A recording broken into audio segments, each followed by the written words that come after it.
Hello everyone. We did the little table runner with the bees on, honey bees, for your morning teas, and I did say I would come back and do a little table mat to match. So it's a very short little video. This segment is very short, just showing you how this was made. It's made in exactly the same way, using the same technique as the runner, and it won't take long at all for you to watch it. So enjoy. So if you remember, we made this, the bee table runner, and I had already done the Christmas one, and that was the pattern I was using. So I did say after, you could easily make some placemats to go along with it. So I'm just going to show you, this was a Christmas placemat, which I made to go with it. And you can make as many as you like, obviously. It's made exactly the same way, using the same technique. And I'm just going to show you very quickly how I did it. So I used my 12.5-inch square. So everything I am putting on, I'm using the 12.5-inch square to cut. So I would have the centerpiece, just slip those off there. I have got the centerpiece of the spot, which is my center panel on there, and I have got one 12.5-inch square of the same fabric for the backing and 12.5-inch square of the lightweight wadding. That's what I would cut from the yellow spot, which was in the center.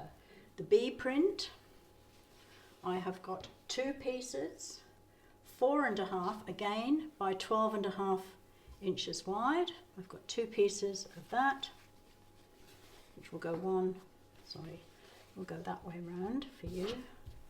You're looking the other way to me. That way round, and then I've got the two 2-inch strips by 12.5 again, but I've pressed them in half to make that pleat there, and I'll put the other one right here. Now I'm going to go away and stitch those just the same as we did with the pattern for the table runner itself, and when I've done that top, I'll come back and show you how we put it together. I've stitched the little pleat on, and I have cut it back to 12.5 inches square, which now matches the other piece. I'm going to put it on right sides together, top to bottom, and I'm going to pin, because I'm going to stitch around now. I'm going to actually leave a 4 to 5 inch gap for turning. About 4 inches I think is enough.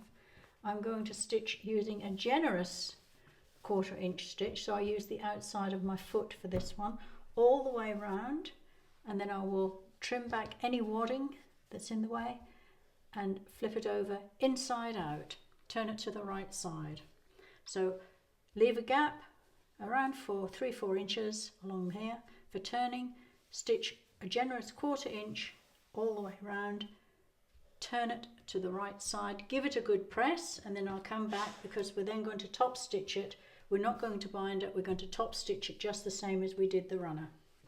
I've turned it to the right side, there's my opening. Now I'm going to top stitch around here.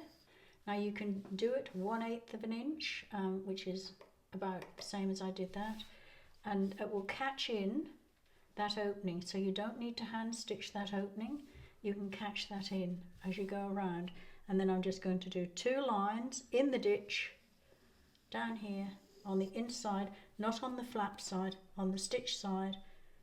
Stitch in the ditch on there and there on the back, so that you will, let me give you a rough idea, don't know if you can see that, so you'll just have 2 lines of stitching on the back. So that's what I'm now going to do, round the edge 1/8 of an inch, catching in that opening, and then one line of stitching on the inside here of the center panel, both sides.